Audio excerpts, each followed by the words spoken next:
Today po is, anong pong araw na ito ngayon? Ano pong petsa na? 17. So, kalating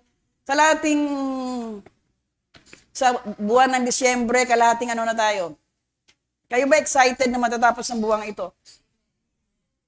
Kayo po ba mayroon pong minimiti na makarating tayo ng another year? Alam ko iba sa inyo ay napagpapala na. Amen po ba? Naroon na po yung may ginawa ng Diyos sa buhay niyo. So, ano pang pagpapala sa inyo mga kapatid? Yung marami ka ng pera? Marami ka ng ari-arian? Marami ka ng negosyo? Marami ka na naipon? Imbak? Ano po ang pagpapala? Ikaw yung lumago na sa buhay spiritual. Iyon po buhay pagpapala. Ha? So, ibig sabihin, kung ikaw ay pinagpala na, ang mahalagang pagpapala ang mga bagay patungkol sa Diyos. Amen? Why? Because, kung ikaw bless sa buhay na spiritual,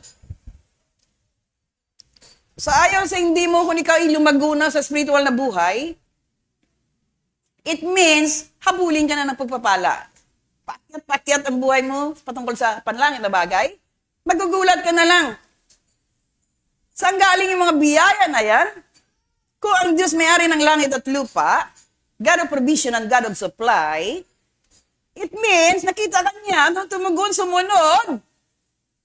May pag-ibig sa Diyos, higit pa sa lahat ng bagay, what happened next? Hindi mahirap at walang kahirap-hirap ang buhay. Amen? Saan mo 23? Ano sabi po doon? The Lord is my shepherd, I shall not want. Yun po ang isang bagay na maraming hindi nakaunawa. Naunahin natin yung mga bagay patungkol sa panlangit na bagay, patungkol sa Diyos. Why? Because that is a promise.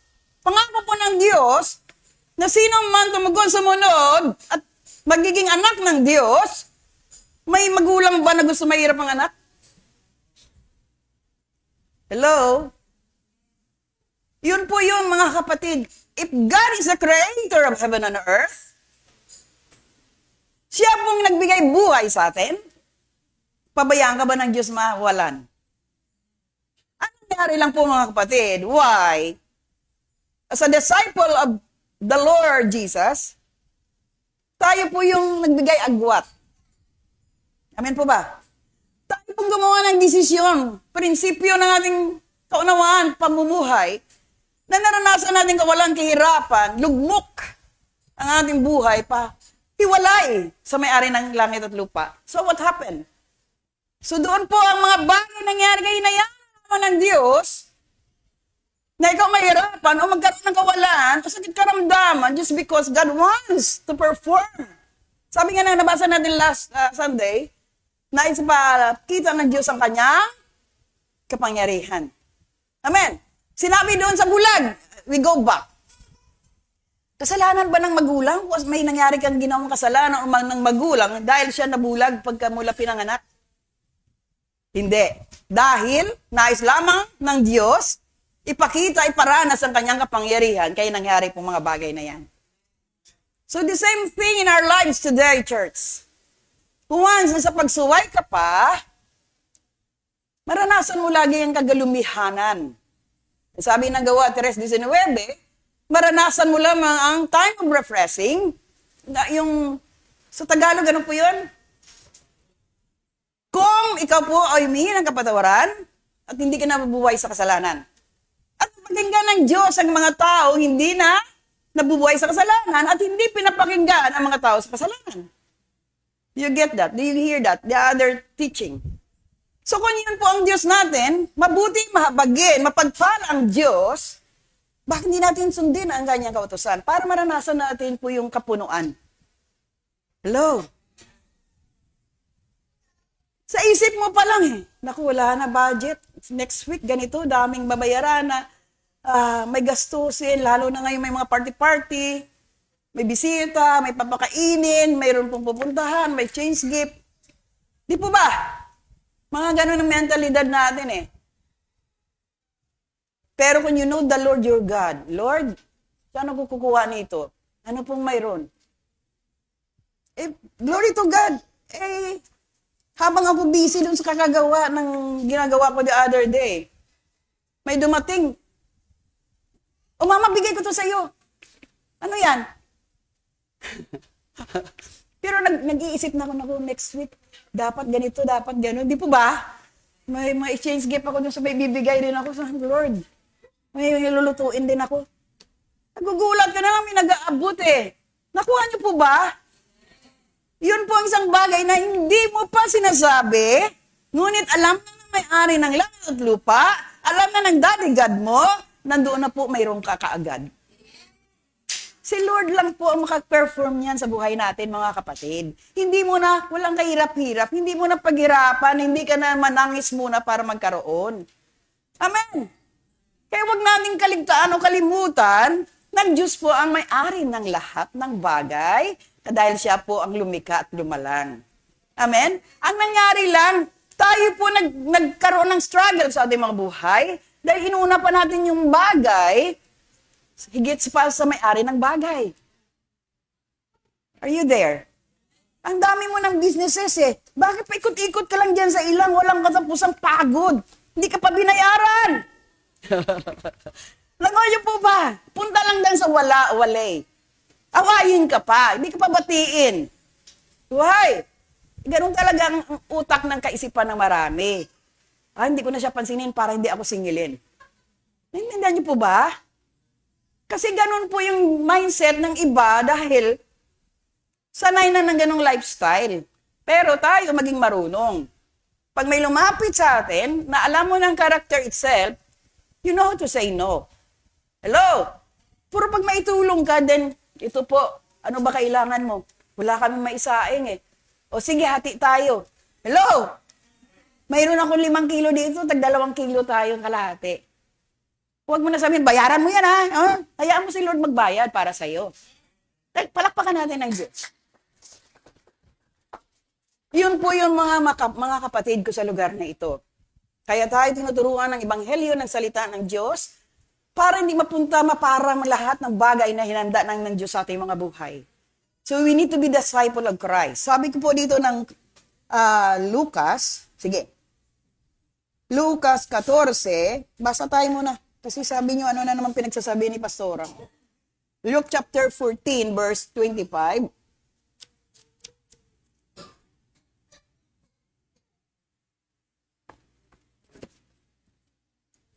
Maraming tao ang sumunod kay Jesus sa paglalakbay niya papuntang Jerusalem. Lumingon siya at sinabi sa kanila, ang sino mang naisumunod sa akin, pero mas mahalaga sa kanyang ama at ina, asawa at mga anak, mga kapatid at maging ang kanyang sarili, ay hindi maaaring maging tagasunod ko. Naintindihan niyo po bang binasa natin? Baka magkaroon na naman kayo katanungan. Ano yan? Paano yung sinasabi niyan dyan? Naintindihan po, Tagalog po ito, hindi. Ang sino mang naisumunod sa akin, kanino? Pero mas mahalaga sa kanyang ama at ina, asawa at mga anak, mga kapatid at maging kanyang sarili, ay hindi maaaring maging tagasunod ko. Isipin natin mabuti bakit sinabi yan ni Jesus. So, ano pong ibig sabihin? Hindi pwedeng palaga natin higit pa ang mga bagay sa may-ari ng bagay. Amen? Dahil ang nais ng Diyos, if you are disciple of Christ, hindi pwede pong, diyan ka lang muna Lord, unahin ko itong trabaho ko. Salamat sa mga kapatid nagkaroon ng trabaho. Pero kung huminto ka na patungkol sa paglilingkod sa Diyos, talo ka dyan. Hanggang may hangganan po yan. May trabaho ka nga, hindi ka naman masaya. May trabaho kang kita mo, pupunta lang saan? Sa wala. Pero kung sinabi na sino mang sumunod sa akin, pero mas mahalaga sa kanyang kailan palagan natin ang Diyos higit pa sa lahat ng bagay. Amen? Even myself during my early years as a Christian, mayroon po yung huwag gawin. Huwag mo gawin yan. Lakad ka ng lakad. Punta ka dito, punta ka doon, dala-dala mo Bible, nag-evangelize ka. Paano yung pamilya mo, iniwanan mo? May ganun pong pag-uusig. Mayroong katanungan ganyan. Pero alam niyo, kapatid, para wala na question si Satanas at wala nang kaguluhan gawin sa pamamahay. Hindi po ako nakinig doon sa kanilang kuro-kuro. Nagsusumusunod ka sa Diyos tapos naiwanan mo pamilya mo. Alam niyo, kapatid, bago ako bumaba ng bahay, I see to it na may kakainin na sila. Hello? Bago ako mamahay-bahay mag-ibanghelyo, saksi po yung floodway doon, sa kabila. Sa floodway dito sa Planters. Lulutuan ko, magsasaing na ako, may ulam sa lamesa. Sabihan ko yung panganay, huwag mo pabayaan mga kapatid mo. Pag uwi ni Sir, may pagkain na. So magagalit pa ba yun kung may pagkain ng lamesa? Iniwanan ko ba mga anak kong gutom? Hindi. I do my part as a mother, as a wife. Wisdom po yun eh. And then I continue to follow God's call into my life. Amen? Mahirap yun na nag-minister ka, pero ang sarili mong Jerusalem, your own family, pinabayaan mo. Hindi balanse po yun. Nagsabi ka sa iba, maging malinis ka. Maglinis ka. Pero you yourself himself, nagigitata ka. Hello? Punta ka doon, punta ka rito, sabihin mo, mag-pray ka, magpagaling ka, ganito yun. Pero usunahin mong sarili mo, kung ikaw totoong disciple ng Christ, pure, holy, righteous, wala na ipinta si Satanas sa buhay mo. Amen? Kaya yung napakaliwanag, maaring maging tagasunod ko. Maging ang kanyang sarili ay hindi maaring maging tagasunod ko. Kaya kung pinalagahan natin yung gusto lang natin, iyon po na sinasabi, deny yourselves. Hindi na mahalaga sa iyong pansarili because you want to then follow God's instruction into your life, nais mo sumunod sa Diyos, maging alagad ni Kristo Jesus, gagawin din ng Diyos ang pangako niya sa buhay mo. Amen? Gagawin din ng Diyos, na makapangyarihang Diyos, kung anong sinabi niya na ikaw ay aking pagpalain, saan ka man naroroon, walang tatalo sa iyo, dahil ang Diyos po magpatutuo sa buhay mo. Kaya ang nangyari sa atin, diyan ka lang muna, Panginoon.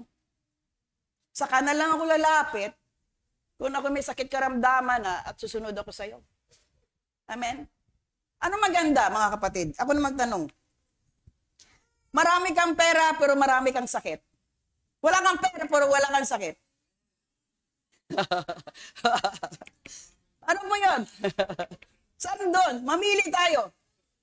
Marami kang imbak na pera para pala ibahin sa ospital o papagamot. Naintindihan nyo? Wala mga pera, masaya ka, may galak ka, punong-puno ka ng pagpapala, ng kagalingan, kalakasan mula sa Diyos. Hello? Naintindihan niyo po ba na ang Diyos po ay nagpapagaling kung ikaw ay totoo sa Diyos? Hindi, yung sinabi nga ni Sir eh. Sabi niya, bakit lagi na lang ako, tuwing bukas ko ng Bible, madaling araw bago kumihi, Jeremiah 3:33. Ano po yung Jeremiah 33? Balik po, sige, punta tayo nga muna doon. Balik tayo dito later. Gusto ko lang po unawa ito. Yun ang nakaligtaan natin na may pangako ang Diyos, mga kapatid. Ano sabi? Basahin natin sabay-sabay tayong bumawi. Ebanghelyo. Sige.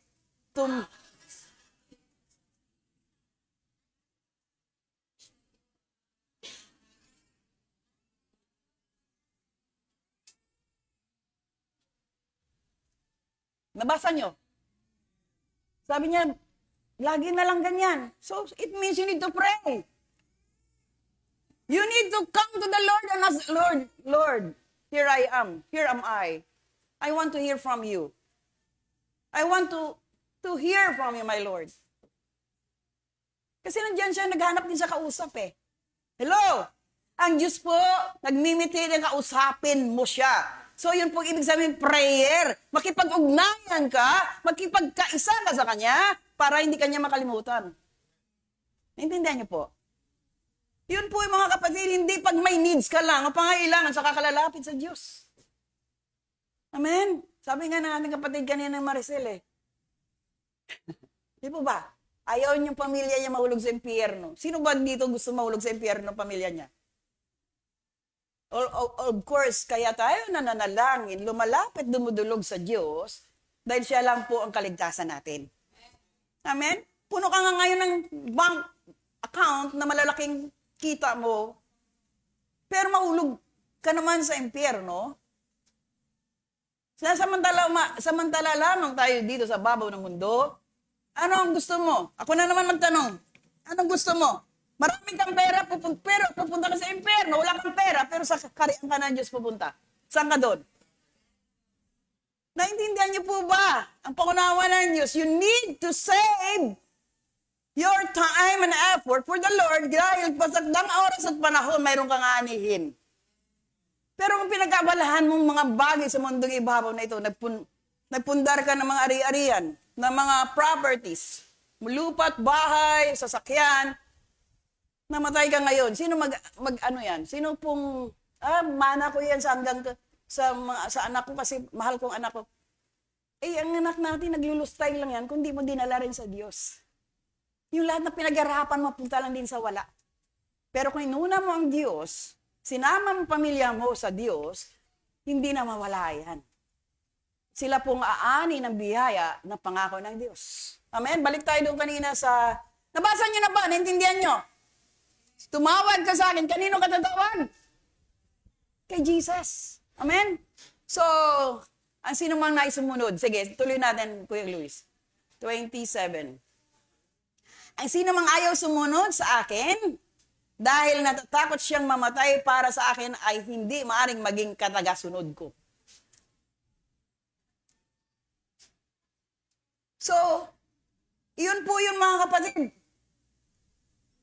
Ang ibig po sabihin niya, natatakot siyang mamatay para sa akin ay hindi maaring maging tagasunod ko.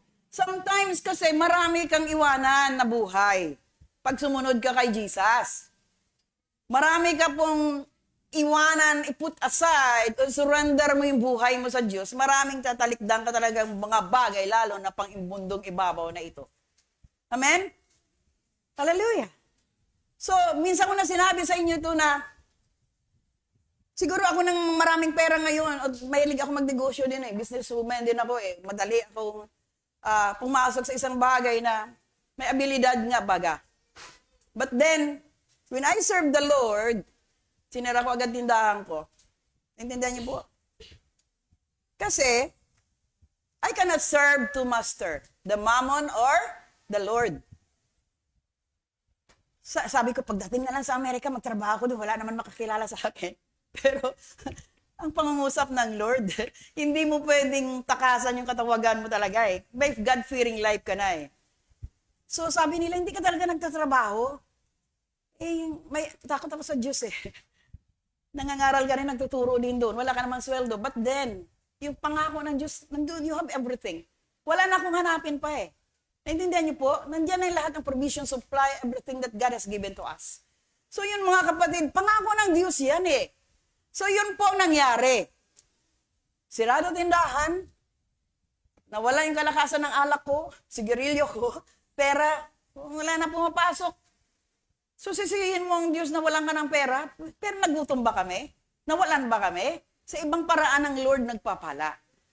Yun po ang isang bagay na natutunan. Hindi pa muntik na ma-foreclose, but then God perform miracle sa aming buhay. So yun po kaya ini-impart ko sa inyong katuruan na yan, ang pangako ng Diyos sa buhay mo kung totoo ka sa Diyos ay mangyayari, maggaganap dahil pangako niya yan. Amen. Huwag tayong makinig sa sabi-sabi ng iba kung may salita ka na ng Diyos. Amen? Kaya lang hindi po iba naniniwala kasi hindi nga sila nagbabasa ng katotohanan ng pangako ng Diyos. If you read the Word and hear the Word, always, Lord, sabi mo, hindi mo ko iwanan o pabayaan o talikdan. Ikaw na magsabi sa Diyos kasi salita niya po yan. Kung wala ka nagbabasa at binasa. Amen? Pero kung mayroon ka na narinig na salita ng Diyos, sabi po nga dito, ang sino mang ayaw sumunod sa akin dahil natatakot siya mamatay para sa akin, ay hindi maaaring maging tagasunod ko. Amen? Marami pong kamatayan sa sarili. Marami pong mga bagay, kaiwanan, yung mga pag-uusig, yung rejection, yung kawalan, samantala lang po yan. Dahil naayos mo ng Diyos ang buhay mo, dahil na born again ka, na puro ka utang eh. Tulad kay kapatid natin Gina, hindi na ako mahiya. Siya po ganun din dati, na balot ng balot din sa utang kasi lahat ginarantor niya. Siya ngayon sinisisi, siya na naaway. Pero hindi siya nagtanim ng galit. Nakatawa pa siya, nakangiti. Nandun na kasi nakilala niya na ang Diyos na hindi magpapabaya sa kanyang buhay. Unti-unti ngayon sila nakakalaya. At the more na siya po ay sumusunod, the more na nakilala niya ang Diyos, ang puso niya ngayon hindi na doon sa mga hindi nagbayad. Ang puso niya ngayon, sila rin pagpalain ng Diyos, sila rin maligtas, sila rin makalapit sa Diyos. Siya rin po ang kanyang iyak sa Diyos na naway lahat maramdaman nilang nadama ko patungkol sa Diyos. Amen? Kaya po, kung nabago ka na binago ng Diyos, it means nag-grow ka na sa buhay mo spiritual. Marami tayo dito mga kapatid na sugatan. What I mean is, wounded heart, wounded soul, because of the past. Yung makasama natin sa church, mga lingkod pa ng Diyos ang pinaranas na tayo nasugatan dahil sa mga sinabi nila, dahil sa pinakita nilang pag-ugali, dahil po sa wala silang pagmamahal, nangangarap sila ng salita ng Diyos, hindi nila naunawaan, dahil wala naman sa kanilang buhay ang pag-ibig na totoo mula sa Diyos. Kaya po napaparam na yung faith. Nagkaroon na silang, ayoko naman church, kasi plastic yung mga tao dyan. Hindi mo nadama na totoo sila sa Diyos. Yun pong ingatan natin mga kapatid. Hindi tayo dito sa church na papayaman pansarili. We are here to know the word that encourages us to put God first into our life so that the Lord can perform His miracle signs and wonder into our life so that we can be the channel of blessing for them. Amen po ba? Hindi tayo minto eh. Nakita niyo po ba, nabago ka na ba? Bakit parang 4 lang yata nabago, 5? Hindi na niyo po ba? Kaya hindi masisisi yung wounded heart, wounded soul. Because of many teachers and preachers na walang pagpalaga sa kaluluwa. 5 church sa Amerika din po yung aking napuntahan. At ako nalulungkot dahil as an obligation, they are going to church. But still, the lifestyle itself, self-centeredness at makasarili talaga. To be known. Hello? To be known, to be popular. To be rich. Hireling. Bayaran. Hindi na niyo po. Again, I remember the word na unang paggawain natin dito sa Block 80 na ito. Bakit ka sa Arenda nagtayo ng church? Walang kita dyan. Naintindihan niyo po ba? Walang kita daw dito. Ganun palang mindset na marami. Hindi nila alam, nandoon ka pinadalanan ng Diyos para pagyamanin naway ang marami na nakakilala sa Diyos. Amin po ba? Because poverty itself came from the darkness, the kingdom of darkness. Dahil kung ang mayari ng langit at lupa, ang iyong tatay, ang tatay ba ng lahat, gusto niya ba mahirap ang anak? Bakit nagtatrabaho ang mga tatay? Para aralin ang anak, para pagdating ng araw maganda ang future, maganda ang kita. Nakuha niyo po ba? Ganon po ang mga tatay, they are working hard for their family. Pero ang ating Ama sa Langit, gusto niya daw makita na nag-aana. Mayroong kabutihan, kagandang loob, kasaganaan. But the problem is, hindi natin siya binigyan ng honor, pahalaga. Kaya nangyari sa atin, hiwalay tayo sa pagpapala. Naintindihan niyo po mga kapatid? Kaya tuloy tayo magbasa. Sige. Ang sino ang gustong sumunod sa akin? Sino po ito? Hindi kay pastora ha? Sa Diyos. At sino man gustong sumunod sa akin ay katulad ng isang tao na nagbabalak magtayo ng isang tore. Una, iisipin muna niya kung magkano ang magagastos niya sa pagpatayo at kung may sapat siyang perang gagastusin hanggang sa matapos ito. Sige, tuloy. Sapagkat kung hindi niya ito gagawin, baka hanggang pundasyon lang ang maipagawa niya at hindi na maipatapos. Kaya pagtatawanan siya ng makakita nito. So, tama pa po yan. Tama po ba? Sige, patuloy pa po. So sabihin nila, nagpatayo ng bahay ang taong ito pero hindi nakakayang ipatapos. Tuloy lang, sige. Katulad din ng isang hari na gusto makipagdigma sa kanyang kapwa-hari, dapat isipin muna niya kung makakayanan ng 10,000 o 10,000 sundalo niya ang 20,000 sundalo ng kanyang kaaway. Sige po, 32. At kung sa palagay niya hindi niya kayang magpapadala na lang siya ng mga sugo para sa makipagkasundo bago dumating ang kanyang kaaway. So, one more. Ganyan din ang agawin ninyo. Isipin muna ninyong mabuti ang pagsunod sa akin dahil kung hindi ninyo magagawang talikuran ng lahat ng nasa inyo, ay hindi kayo maaring maging tagasunod ko. So, yung denying yourself, surrendering your life totally, completely to God is very important for the kingdom of God. Amen? Kaya, inihemplo yung magpatayo ka ng bahay, wala ka namang budget, ganun din sa Panginoon. Makipagdigma ka, ngunit wala ka namang sundalo na tutuloy-tuloy, wag na. Hindi mo naman kaya makipag-away dyan sa kapitbahay mo. Kasi di mandahan, magbayad ka pa. Wag ka na makipag-away. Naintindihan niyo po ba? Isipin natin muna mabuti ng kalagahan ng ating paglilingkod na mayroon po talaga kailangan bitawan o pahalaga ang paglilingkod sa Diyos. Amen? Hindi po pag Sunday ka lang worker. Hindi ka lang pag Sunday Christian.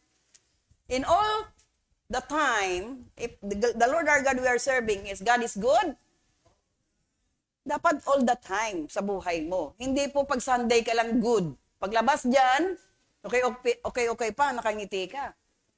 Pero pag pasok ng Lunes, hello, sabi nga ni Sister Wing kanina naging Jonas pa ako, ayoko sana Pero naisip niya kung magaling ako magmarites Pero pagdating sa Panginoon, wala akong oras at panahon i-share ang Word of God.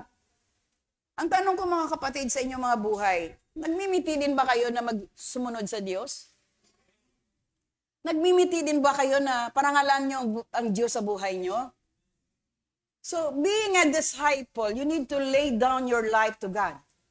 Kaya nga sinabi dito, kung hindi nyo magawa ang talikuran ng lahat na nasa inyo, ay hindi kayo maaring maging tagasunod ko.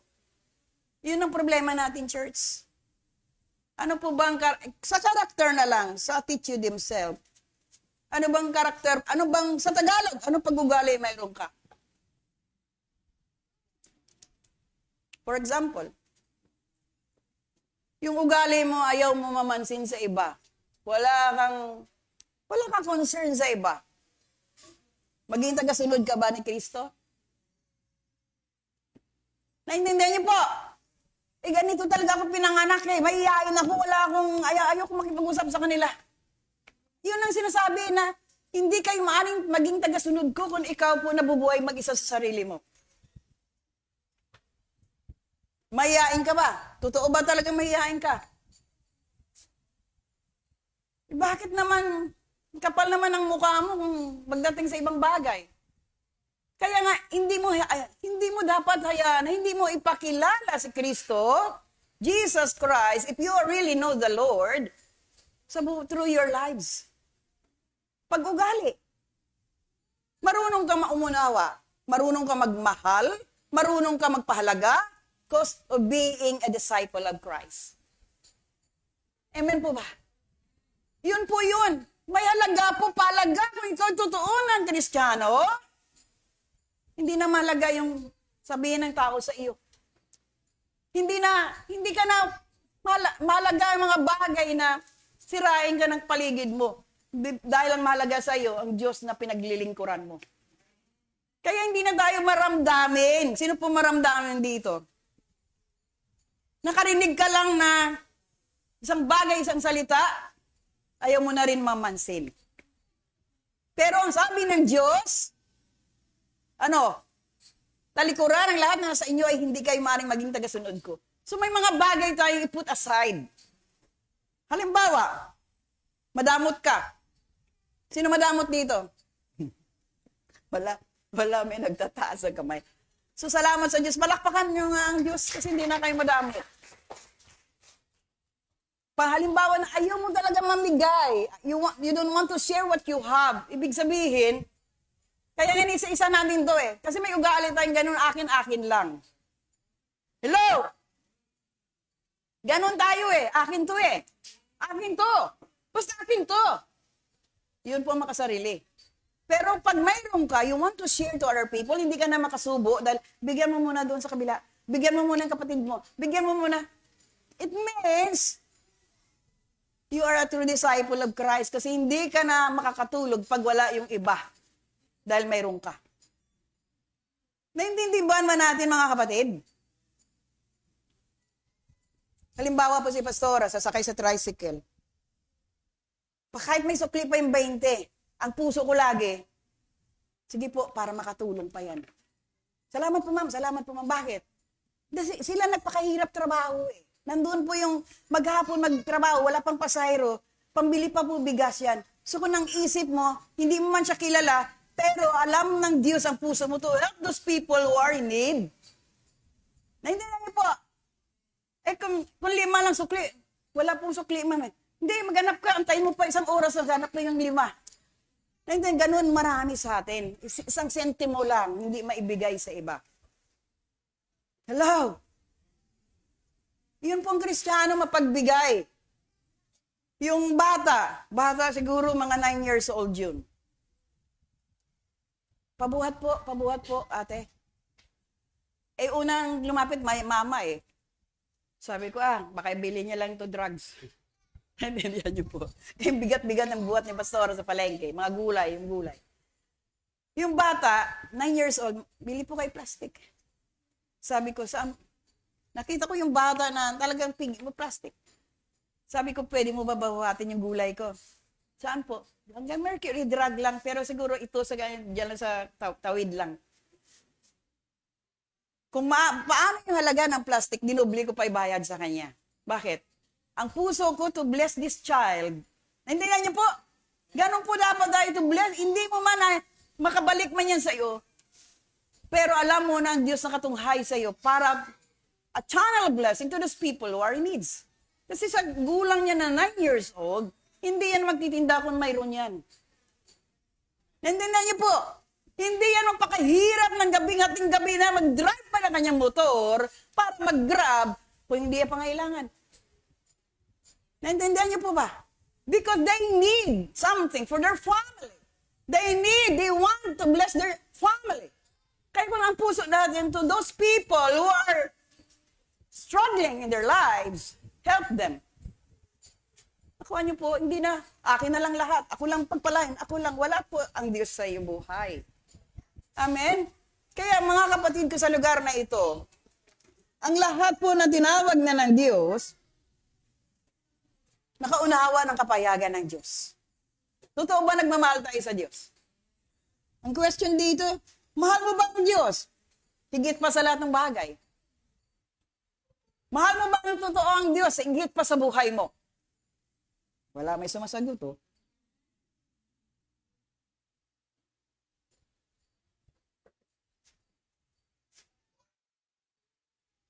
Kaya mo ba ibigay ang buong buo mo sa paglilingkod sa Diyos?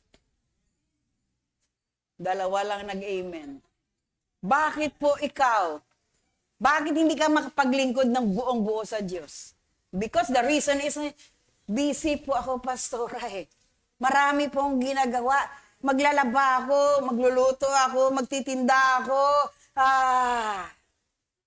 So hindi ka disciple. Ano ka? Pero gusto mo pumasok sa langit. Ayaw mo sa impyerno, pero ayaw mo mag-buwis buhay patungkol sa Diyos. Hello? Naintindihan ng marami. Nang buhay mo may hangganan. Dito sa mundong ibabaw, ikaw alien lamang. Yun pong nakakalungkot. Paparam ang anuman, sino man sa ibabaw ng mundong ito, kung wala ka na ibigay ng buong buo sa Diyos, wala kang bahagi sa kaharian ng Diyos. Dahil hindi ka alagad ng Diyos. You are not a true disciple. That's why, because of being disciple of Christ, dying to yourself, and denying yourselves, yun po ang problema. Ano pang mahalaga sa'yo? Sige nga, magtanong again ako. Mahal na mahal mo ba ang Diyos o ang trabaho mo? Ha? Bakit pag prayer meeting wala ka? Bakit naiyak na dito si Sister Bing, ba't siya pa rin lang hanggang ngayon? Naturuan ka ba na maging disciple ni Jesus? Saan ka during? Okay, pag Friday po, saan ka pag Friday? Nang alas 8. Sa harapan ng TV. Wala kang TV na basag. Binasag ng makulit mong anak. Saan ka? Cellphone mo. So, pero gusto mo maging alagad ng Diyos. Amen. Pastor Rabi, duty po ako. Ako po yung na-assign na barangay captain eh. Hello? So, yun po isang bagay, mayroon tayo reason lagi. Pero ang sabi ng Diyos, kung hindi mo sundin ang nais ng Diyos sa buhay, sa pagsunod, hindi ka maging alagad ko. The cause of being a disciple of Christ, to put aside things in this world is temporal. Mahal mo ba ang nanay, tatay mo higit pa sa Diyos? Pastora, kailangan ko magbigay po eh. Kailangan ko magtrabaho, mag-overtime ako, doble-doble para sa padala ko sa kanila. So, anong ginagawa mo? This is the temple of the living God. Templo ng Diyos ang katawan ng yan. Trabaho ka ng trabaho para sa kanila. One day, ang katawang templo ng Diyos, dahil sa sobrang trabaho, walang pahinga, nagkasakit. May maibigay ka pa ba sa magulang mo? Hindi na ka nabangon eh. Wala ka na, hindi ka na makagalaw eh. Lalo ka na wala, amen po ba? Pero kung inuna mo ang Diyos, pinalagaan ang nais ng Diyos sa buhay mo, hindi mawala lahat. Dahil yan ay pangako ng Diyos. Why we are teaching here to follow and obey the instruction of God? Wala dito yung hilot-hilot. Mawala ka o hindi. Choice mo yan eh. Pero God reminds us through His Word to give more time serving the Lord. Tingnan mo ha, si Daddy O ng lingkod din ng Diyos. Nangangaral, nagtuturo ng Ebanghelyo. Naranasan niya rin nagtumaas ang kanya blood pressure. Ang hinihingi niya nga sa Saints Gift eh, blood pressure. Hello? Ang hinihingi niya BP. Mariusep, ako na mag-rebuke. Parang gusto mo talaga lagi magtaas ang alta pressure mo. I-disiplinahin natin ating sarili sa pagkain. Hello? Huwag na tayo masyadong kain ng alam natin na ito po hindi nakakabuti sa ating katawan. Naintindihan niyo po ba? Yun po, hindi ko maring masisi si kapatid Maricel na tumaas na ganyan. Just because yung stress po, isang bagay rin ng kapataas ng ating alta presyon. Hello? Yung walang pahinga, pagod, alta presyon. Hello? Kailangan mo rin mag-rest sometimes. About the food intake, iwasan ng, Daddy Hon, iwasan na yung maalat, iwasan yung puro taba, higit sa lahat yung puro sugar, the carbohydrates itself. Amen? So yun po, disiplina pa rin. Discipleship means discipline. You need to discipline yourselves because this is the temple of the living God. Kaya yung mali lang ating galaw eh. Mali yung ating kilos. Kaya hindi natin pwede sisihin ng Diyos. Naglilingkod ako. Bakit? Bakit naranasan ko pa itong sakit karamdaman? Saan ka ba nakatira ngayon? Dito pa lang tayo sa lupa. Wala tayong discipline ourselves. Kain ka ng kain. Daming pagkain eh. Yun yung glutton naman. No? Lamon ka ng lamon. Tapos reklamo ka na nanaba ka. Naintindihan niyo po ba? Kain ka, lapang ka pa ng lapang. Sige, lapang. Bukas ay nipatso ka na. Yun po yun, mga kapatid. Sisihin mo na naman ng Diyos.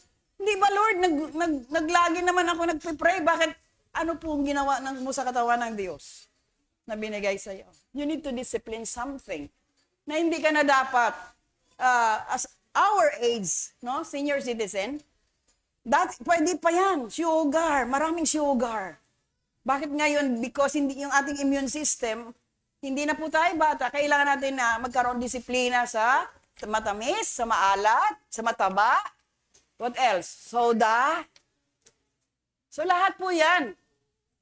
Kaya mga kapatid, yung galaw natin, i-put aside natin kung totoo tayo lilingkod sa Diyos na maging disciple ni Jesus. You need to discipline yourself in all aspect of your life. Amen po ba? Pagod ka na nga sa trabaho. Wala ka na nga tulog. Nagpupuyat ka pa rin pag uwi sa bahay. Bakit? Hindi matapos-tapos yung scan mo. Ha? May games ka pa. Hilong-hilo ka na. Tumaas na ka niya. Hello? Ha? Wala eh. Pabalik-balik lang naman yan.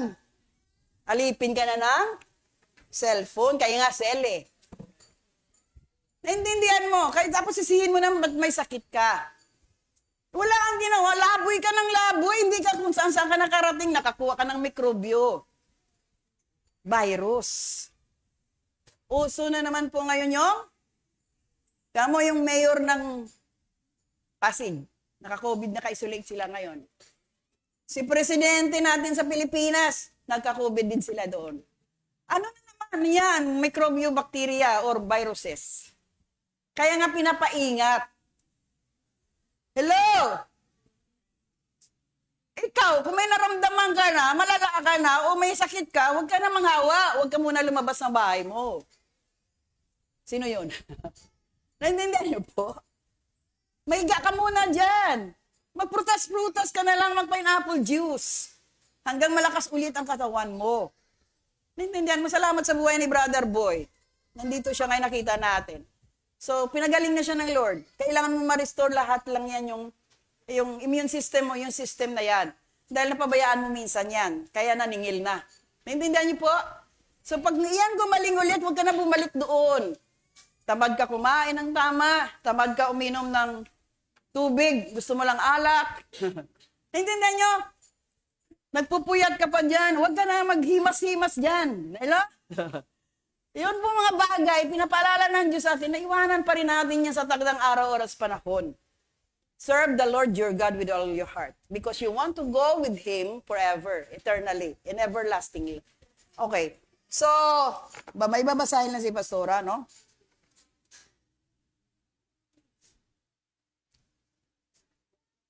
Hallelujah. Sa aral natin sa Lucas 14, si Jesus po ay tinuturo sa atin ng pagiging alagad. Dahil alam natin na marami pong nakakilala sa Diyos. Amen po ba? Pero, ang marami po, gusto lamang sumunod dahil sa himala. Dahil po sa kagalingan. Dahil po sa pagpapala. Hello? Tama yung sinabi ni sister kanina na may nag-invite papunta doon dahil mamigay.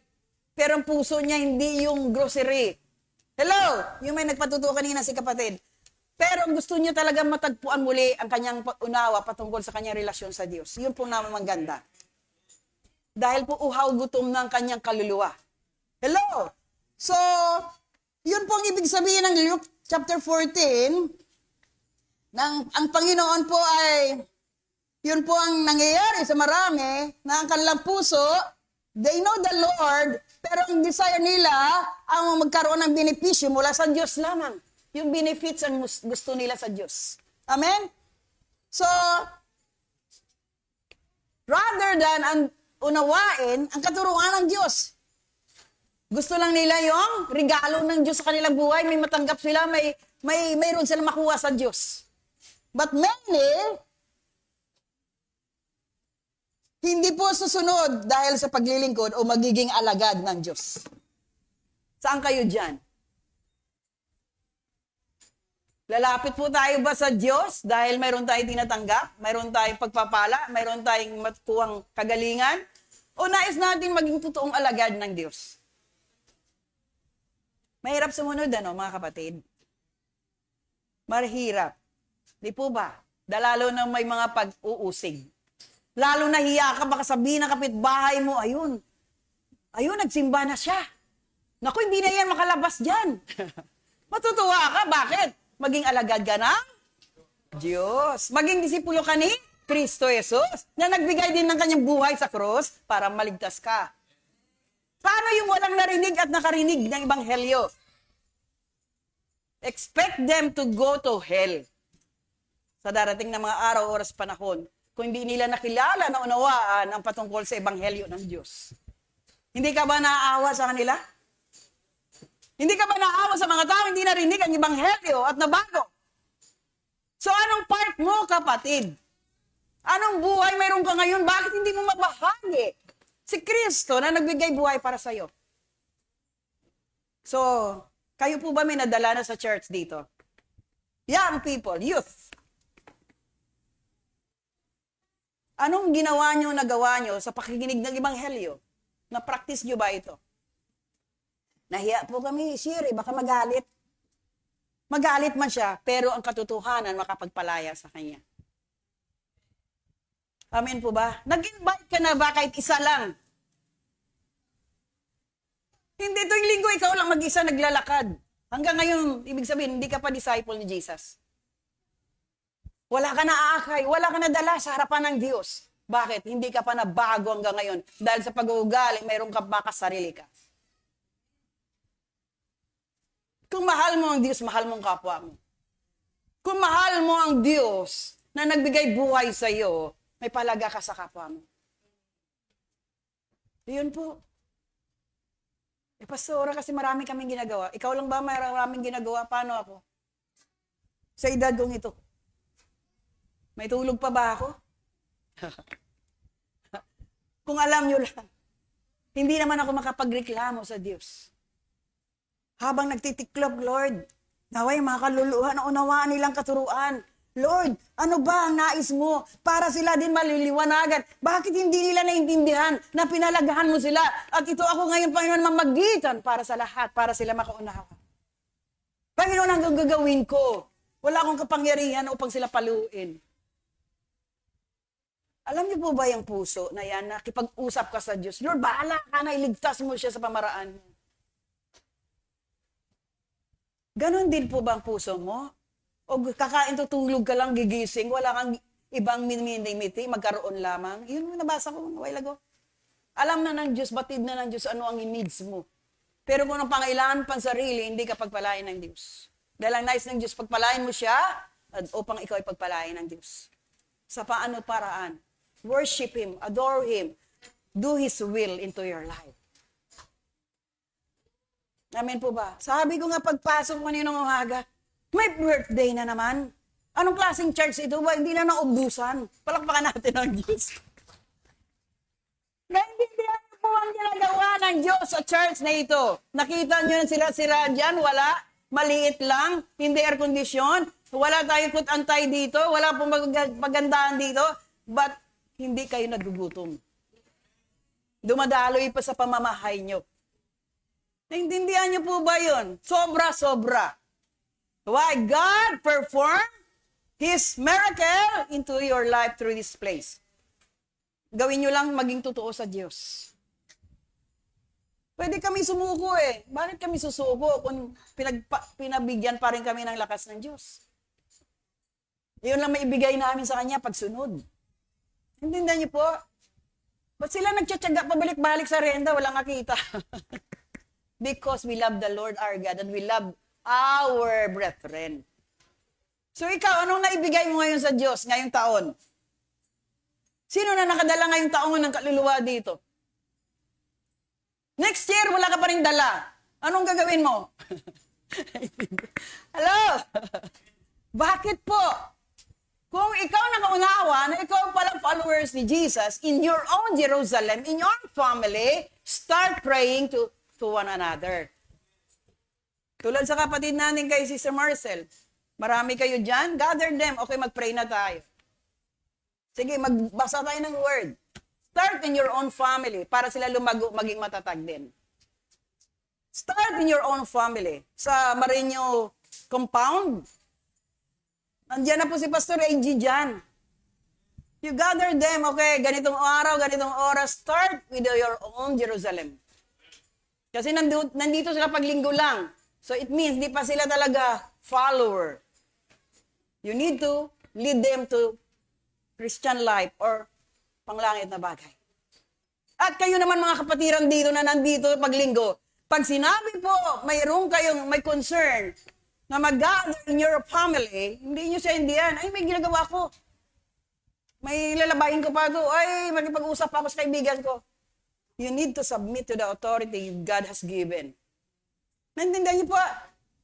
Hello? Mayroon po ba mag-gather in your own family? Dami, kasirola na naman dyan. Ano mayroon dyan? Naintindihan niyo po yan? Pagkain outpouring yan. Hoping and praying magdadaloy din sa bawat tahanan, sa bawat pamilya na walang kahirap-hirap. Maging totoo lang po tayo lahat. Ganon din po puso namin eh. Hindi na uubos. Walang sukat. Amen? Kaya po mga kapatid, start with all of these things na para lalo kang magparangal sa Diyos sa inyong pamilya. For example, kay Brother Boy, ilan kayo sa loob ng tahanan niyo? Balik mo yung alab at apoy mo sa Diyos, pag-ibig mo sa Diyos. Tawagin niyo sila, alas 6, alas 7, o alas 8, kung nakatapos na kumain lahat. Study the Word and start praying. Bakit itong binigay ng Lord kanina sa akin? Tell them to gather in the name of the Lord. Why? Because these end times, huling kapanahunan ito, marami nang mangyayaring magaganap sa darating na mga araw. Kung may Word of God ka, wala kang dapat ikabahala at ipangamba. If time will come na magkaroon man, mangyari, mga natakatala then, you are prepared. Sige, basahin natin po sa Revelation. Ito po nabasa ko. Hallelujah. Payag, sige. Ano bang trabaho ng mga anghel sa huling kapanahunan? Sabi po sa Pahayag 14, 6, nakakagutom na mga niluluto nyo. Sige. At nakita kong isa pang mga anghel, itong trabaho ng anghel sa huling kapanahunan na sinabi. At nakita kong isa pang anghel na lumilipad sa impapawid, dala niyang walang kupas na magandang balita, upang ipangaral sa mga tao sa buong mundo. Sino ba? Ikaw ba ito yung anghel? Ano sabi dyan? So, ibig palang anghel, gagawa na rin sa huling kapanahunan ito para lang may paabot, may payag. Bakit napaka-importante ng ebanghelyo? Dahil ito po magdala sa kaluluwa sa kaharian ng Diyos. Maganda upang ipangaral sa mga tao sa buong mundo sa lahat ng bansa, angkan, wika at lahi. Ganon na lang ang Diyos. Kahit yung anghel niya, ipadala niya na. Para lang ma-save ang marami sa kapahamakan. Sige po, tuloy. Ito ang sinisigaw niya, matakot kayo sa at purihin niyo siya dahil dumating na ang oras na hahatulan niya ang lahat. Sambay ninyo ang Diyos na lumikha ng langit at lupa, dagat at mga bukal. So siya po yung owner of the universe. Owner of His creation. So dapat siya palagaan nyo, higit pa sa mga bagay na tinatangkilik nyo sa kapanahunang ito. Yan o, itong sinisigaw niya, matakot kayo sa Diyos. Sino nagsabi nito? Yung pinadala na ng Diyos na anghel sa huling kapanahunang ito. Sige, tuloy. Kasunod namang lumipad ang pangalawang anghel. Ito pang part ng anghel. So may anghel na inaatasan ng Diyos sa kapanahunang ito just because bumagsak na ang dakilang lungsod ng Babylonia. Ang mga mamayan nito ang humikayat sa mga tao sa buong mundo na sumunod sa imoralidad nila na kinabuhian ng Diyos. Have you noticed, church?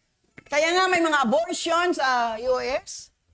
Mga abortion, yung sexual immorality, yung bakla sa bakla, ano yung lalaki sa lalaki, babae sa babae, that is immoralidad or makamundong bagay. Nangyayari po yan kaya kinamuhian sila ng Diyos. Sige, tuloy muna, Kuya Luis. Sumunod pa ang isang anghel. So may part pala ang mga anghel para ang mga tao magising. Sumunod pa ang isang anghel sa dalawang anghel na nauna sumigaw din siya. Ang lahat ng sumamba sa halimaw at sa imahin nito at tumanggap ng tatak nito sa noo o sa kanang kamay ay makaranas ng galit na sapagkat parusahan sila sa nanininingas na apoy at asupre sa harapan ng tupa at ng mga anghel ng Diyos. So, iyon po yung asupre, yung impyerno. Yun po ang naniningas na apoy. So, paparusahan. So, gusto mo ba kasama ka sa parurusahan?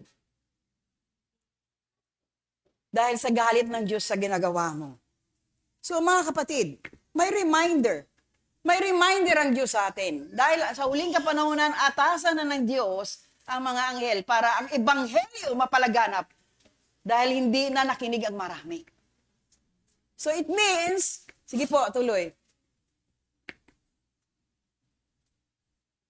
Ang usok ng apoy na magpapahirap sa kanila ay papailan lang, magpakailanman. Araw-gabi ay wala silang pahinga sa kanilang paghihirap dahil sa sinamba nila ang halimaw at ang imahe nito at nagpatatak ng pangalan nito.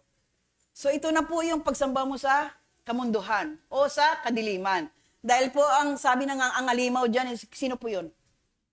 Satan, kanyang mga sakop, kung yun pong iyong binigyan palaga, mga bagay sa mundong ibabaw na ito, at pinahalagahan mo pang mga bagay na ito, yun po ang maranasan mo araw at gabi ay wala silang pahinga sa kanilang paghihirap. Kung naghihirap ka ngayon sa kawalan kahirapan, sakit karamdaman, darating ang araw, oras, kung hindi mo binagong buhay mo sa pagkaunawa, pagsunod sa Diyos, sa impyerno po, walang kapahingan araw at gabi. Gusto mo mamatay, walang kamatayan. That is eternal damnation. Kaya ito po yung ating nais maagaw pang lahat sa kasinungalingan ng kaaway. Pinalagahan mo ang trabaho, pinalagahan mo ang pera mo, pinalagahan mo ang business mo. What profit the man who owns the whole world but loses his own soul? Naintindihan niyo po? Bakit tayo okay lang relax pa rin? Did you pray? Do you pray? Kailan kang huling nanalangin? Kailan ka nakipag-usap sa Diyos na totoong totoo?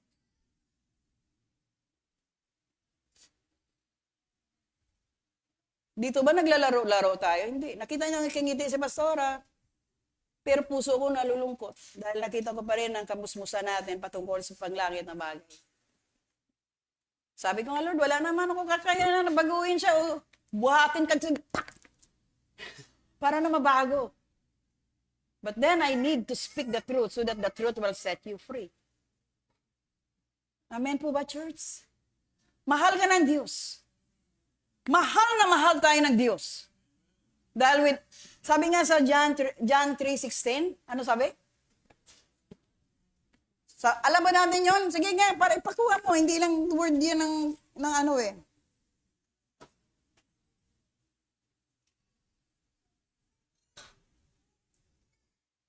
Ano sabi? Sapagkat, sabay-sabay tayo magbasa. Sapagkat ganito ang pag-ibig ng Diyos sa mga tao sa sanlibutan, ibinigay niya ang kanyang bugtong na anak upang ang sinumang sumasampalataya sa kanya ay hindi mapapahamak, kundi magkaroon ng buhay na walang hanggan. Ito po, church. The only begotten Son has given to all of us because the Lord our God loves His people so much. Kundi mahal tayo ng Diyos, hindi alay yung handog si Jesus para lang tayo maligtas. Anong ibabalik po natin sa ating Panginoon? Ano ibibigay natin sa oras na ito sa Diyos? Dahil buhay ka pa. Bakit hindi na natin lakaran ng katuwiran ng Diyos? Bakit hindi na natin sundin ang kautusan ng Diyos? Sinusunod natin, sabi kasi ng asawa ko, sabi kasi ng nanay ko, sabi kasi ng biyenan ko. Wala na tayo doon sa sabi nila. Ang sabi ng Diyos, wala na tayo sa buhay na sa kasalanan. Marami pa rin sa ating mapapahamak dito. Marami tayong ginagawa ngayon. Di pa rin naunawaan ang pagsunod. Pagsunod kaagad sa kautusan ng Diyos. All of these things we lay down in this place since na kilala niyo ng Diyos. Pero iba sa inyo, wala talaga. Wala lang manhid. Walang puso, walang pakiramdam. Dahil sabi kasi, kung sabi nga ng aral kanina sa Lucas, 14, kung minahal mo pang nanay tatay mo higit sa akin, di ka aking maging alagad. Sabi kasi ng lola ko, sabi ng nanay ko, sabi ng tatay ko, sabi ng asawa ko. Oh? Eh, yung kasawa mo, hindi nakakilala sa Diyos eh. Sundin mo pa, hindi pareho kayo sa impyerno. Nakuha niyo po ba? Hindi natin sila pakinggan natin ang sabi ng Diyos. Kung sila po hindi pa nabago, sumunod ka muna sa Diyos para sila maakay mo rin patungkol sa Diyos. Of course, marami. Sino po may mga partner na dito? Iba walang partner daw. Oh. Hallelujah. Kamusta naman ang partner nyo? Kristiyano na rin ba? Totoo na ba sila sa Diyos? Lumalapit na ba sila sa Diyos? Ba't okay lang sa'yo? Dahil wala kang palaga sa kaluluwa niya. Masakit, hindi. Gusto mo lang siya kasama, yakap-yakap. Pero pag namatayan, ilalangoy habang buhay, habang panahon sa impyerno, yung kasama ka pa. Bakit? Nakikipag-conform ka eh. Ano tawag yun? Conformity. Okay lang sa'yo. Dito kapag linggo, nag-aawit ka, nagpupuri, sumasamba. But then, hindi mo nilalakaran ng nais ng Diyos na maging totoo ka banal, sakdal na buhay, matuwid sa harapan ng Diyos. Pastorang, sakit mo naman, kaya ayoko nang magsimba. Di, huwag ka magsimba. Tayo mo magbago, anong magagawa ko? Ba't tayo nangangaral kung di ka naman magbago? Hindi tayo lalaro dito, kaluluwa. Kaluluwa mo mahalaga sa Diyos. Mahalaga, magpasok mo ang kaluluwa mo sa kaharian ng Diyos. Dahil ang impyerno, habang buhay ka susunugin doon. Gusto mo na matulog, hindi ka makatulog. Dahil ang nagalagablab na po'y, tama po ba? Saan kanina yon? Hindi na po napaparang. Hoping and praying, don't worry. All of you na hindi pa lumalakad sa katwiran ng Diyos. Makikita na natin sa lugar na ito. Huwag nyo na antayin na approach ko kayo. Sige, diyan ka na lang sa pinto. Wala ka pagsunod eh. Naintindihan niyo po ba? Hanggang may oras panahon pa na makilala mo ang Diyos, mag-ubigay ka ng oras at panahon. Sabihin mo nga sa katabi mo, napakahalaga mo sa Diyos.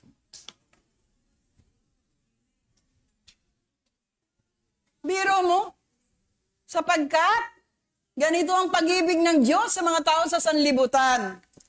Makasalanan na nga tayo. Ganito ang pag-ibig ng Diyos sa mga tao sa sanlibutan. Ibinigay niya ang kanyang bugtong na anak upang ang sinumang sumasampalataya sa kanya hindi mapahama, kundi magkaroon ng buhay na walang hanggan. Church, wake up. Gumising ka na, sampal-sampalin mong mukha mo, manalamin ka. Hanggang ngayon, hindi ka makasunod sa harapan ng Diyos eh. Para magising ka. Hallelujah, church. Hindi nagbibiro tayo. Kasi kami rin ang nagtuturo ng angaral. Lord, hindi po pa sila kikikinig. Naintindihan niyo po ba? Ganon po ang pag-ibig ng Diyos sa atin lahat. Kaya ang tinuturo dito, napakabigat. Pero masarap kung marunong kang magtumanggap. I heard Sister Wing kanina. I salute you, sister. Yung sinabi, kasi ako, ano pa rin ako eh. Yung pag-acceptance, walang pakunwari. Ganun po dapat tayo. Help me, God. Lord, tulungan mo ako magbago. Gusto ko sumunod. Lord, iahon mo ako dito sa ganitong pag-uugali. Amen po ba? Mahal mo ba ang Diyos? Sumunod ka. Yun po sabi dito eh. Sumunod. Hindi ka nang sabi, sakit likod ko, Lord, paano kung simba? Eh, pero pag inihaya ka mag-shopping eh, kakalakas ka agad. Bihis ka agad. Naintindihan niyo po? Dahil punta tayo sa church. Marami pa kang gagawin eh. Masakit lang. Nako nyo, tara na, may party doon. Saan? Sandali na, maligo lang ako. Bakit ganon ang tao? Pagdating sa mga bagay na samantala, Maliit na bagay, pero talagang on fire. Pagdating sa Diyos, daming reklamo. Ang daming dahilan. Kung gusto, mayroon. Paraan, pag-ayaw, maraming. Yun. Ikaw yun. Ikaw ba yun? Pero I praise the Lord. Hindi tayo humihinto. Amen? Mga kapatid? Kahit papaano nandyan pa rin tayo, kahit mabigat yung ating narinig, pero nagmimiti tayong mabago. Amen po ba? Nagmimiti tayong makasunod. Nagmimiti tayo na makapasok sa makipot ang daan patungo saan? Sa kapahamakan. Ngunit, malawak, maluwang, ang lugar sa kapahamakan. Saan tayo doon? Gusto natin sa malawak na lugar. Sino po? Makipot, papuntang karian. Malawak sa kapahamakan. Saan tayo doon? Natatawa ako. Gusto na sa makipot na daan. Amen po ba? Jesus, thank you. Nintindihan niyo mo mga kapatid, natatawa na lang ako dahil marang makipot na daan. Pero ayaw nila sumunod. Kasi maraming ililay down. Lucas 14. Amen? Kung totoo ka maging alagad ng Diyos, walang reklamo, walang dahilan. Susunod tayo sa Diyos na may pakumbaba. Susunod tayo ng Diyos Lord, hindi ko kaya ito. Lord, gusto ko na iwanan ito. Lord, tulungan mo ako. Amen? Sinong gusto ng kalayaan? Free will, freedom. Amen po ba?